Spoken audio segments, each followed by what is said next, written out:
Jetzt passt zum heutigen Tag Sunshine Lady.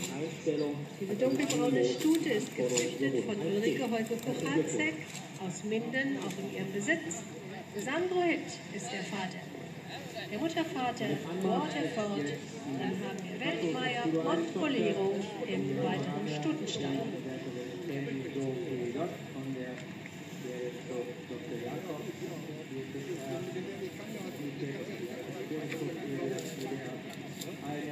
Ja, der alte Stute, der weit entwickelt, so einen Zustand, auch vom Zustand her, der schön in der Muskulatur, der sportlich, sehr energisch und kraftvoll im Bewegungsablauf, kleine wie hohes Schwunggelenk, hohen Ablauf, aber das ist ein Bewegungsablauf, den wir vom Springpferd mit sehr gutem Sprung zu Beginn und dann entwickelte sie sich weiterhin bei höheren Anforderungen, zeigte gute Technik und vor allen Dingen ein sehr, sehr viel Vermögen. 1 10.